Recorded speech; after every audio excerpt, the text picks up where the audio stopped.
আরে দয়া নাই দয়া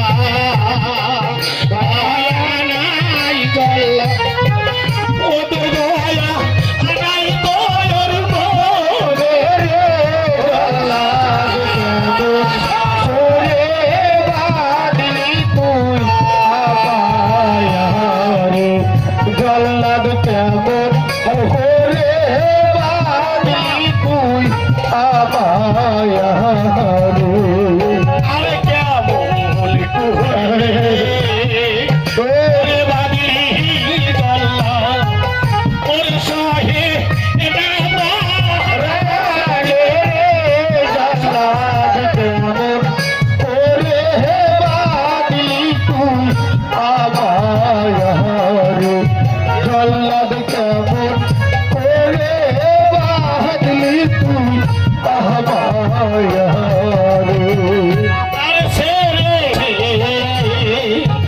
এরে দাও জল্লাদ ওরে সেরে দাও আমারে জল্লাদ কেমন ওরে বাদলি তুই আমারে আমার মায়ে তোরে শুনলে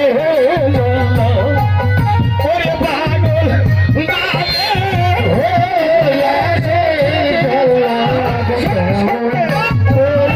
বাদলি তুই আমারে জল্লাদ কেমন ওরে বাদলি তুই আমারে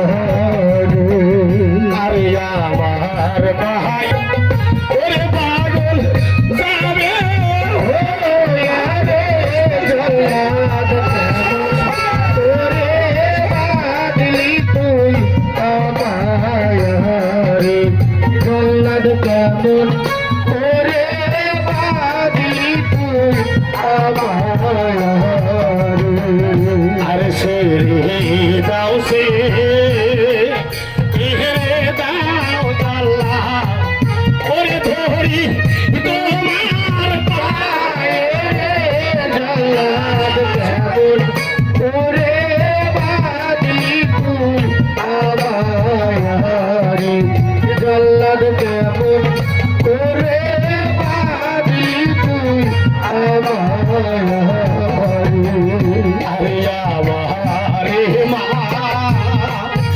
হারিলে জল্লাদ ওরে ঠেকিবি খোদার কাছে জল্লাদ কেমন ওরে বাদলি তুই আমারে জল্লাদ কেমন ওরে বাদলি তুই আমারে আরে আমারে মা হারিলে জল্লাদ ওরে ঠেকিবি আল্লাহর কাছে জল্লাদ কেমন ওরে আমারে জল্লাদ কেমন ওরে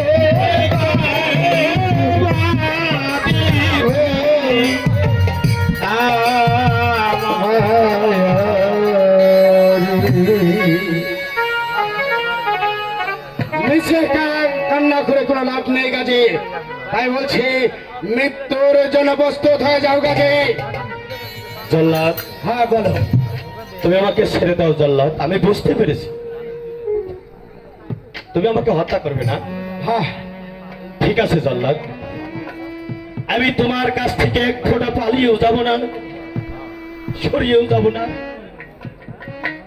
তুমি আমাকে ছেড়ে দাও কোথায় যা বসতে হবে তুমি আমাকে বলো ছেড়ে দেব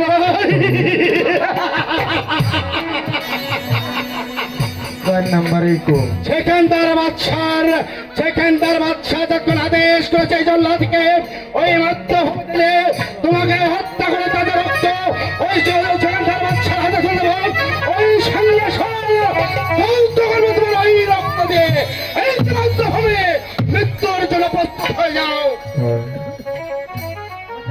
জল্লাদ হ্যাঁ বলো আমি তোমাকে বলছি তুমি আমাকে ছেড়ে দিলে না জল্লাদ তবে মেহেরবানি খোদা যদি আমাকে ভালোবেসে থাকে, আমি তোমাকে বলছি জল্লাদ, তোমার হস্তে যদি আমার খুন লেগে থাকে তাহলে আমার কোনো দুঃখ নেই।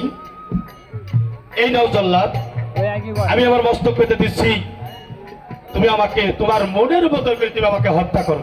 শোনো গাজী, মৃত্যুর আগে কাউকে দেখতে ইচ্ছে হয়? জল্লাদ, বলো। আমার তো কারো দেখতে ইচ্ছা করে না, কিন্তু মনে যে আমার একটা আশা জল্লাদ। আশা? এমন কি আশা তোমার মনে? জল্লাদ, বলো। আমার একজন গর্ভধারণী মা আছেন,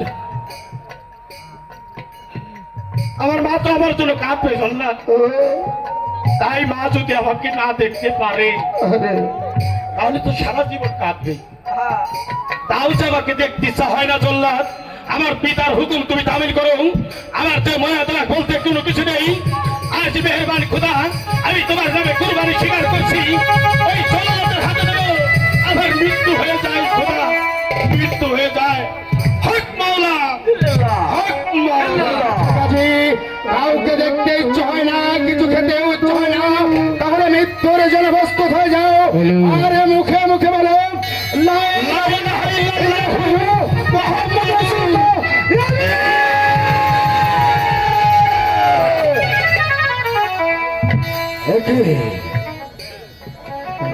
এ পর্যন্ত যত মানুষকে হত্যা করেছে, এই খড়গ জমিনের মাটিতে কাঁপতে কাঁপতে পড়ে যায়নি।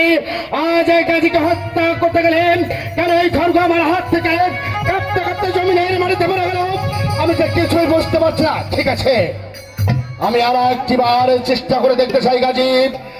আজ এ পর্যন্ত কোনো মানুষ আমার হাত থেকে বাঁচতে পারেনি, আজ তুমি আমার হাত থেকে বাঁচতে পারবে না। এই জন্য যে সেকেন্দার বাচ্চারা দেশ আমি অক্ষরে অক্ষরে পালন করব। ঠিক আছে, একবার হয়তো বেঁচে গেছো, মুখে মুখে বলো লা ইলাহা ইল্লাল্লাহু মুহাম্মাদুর রাসূলুল্লাহ।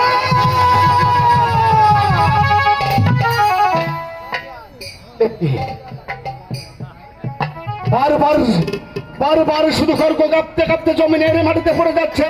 এ পর্যন্ত হয়তো যত মানুষ আমি হত্যা করেছি, আর সেই সব মানুষের ভিতর আর গাজীর ভিতর অবশ্যই কোনো পার্থক্য আছে। তাহলে কি গাজী সাধারণ মানুষ নয়? কি করতে যাচ্ছিলাম আমি? যে গাজীর সঙ্গে আমি একই সাথে খেলেছি, একই সাথে বড় হয়েছি, যে গাজীকে আমি নিজ হাতে খাইয়েছি, আর সেই গাজীকে সেখানকার বাদশার আদেশে আমি সেই গাজীকেই হত্যা করতে যাচ্ছি। জল্লাদ, সতর্ক হয়ে যাও, সাবধান হয়ে যাও। গাজী সাধারণ মানব নাই, গাজীর গায়ে একটি কাটা হাত লাগলে তোমার এই বংশ হয়ে যাবে, কথাটা মনে রেখো। শুধু তাই নয়, গাজী আল্লাহর একজন মনোভক্ত বান্দা, তুমি তার হাতে হাত দিয়ে বায়াত হয়ে যাও।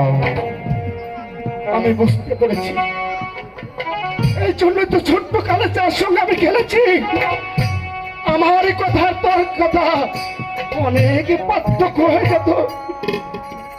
ঠিকই বুঝেছি, কে যেন বারবার ডেকে বলছে, ওরে জল্লাদ, গাজীকে তুমি হত্যা করো না।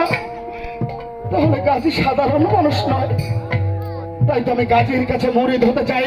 আমি চাই না এই জল্লাদের চাকরি, আমি চাই না খেলার সাথীকে হত্যা করে এত বড় পাপ করতে। মুর্শিদ আমার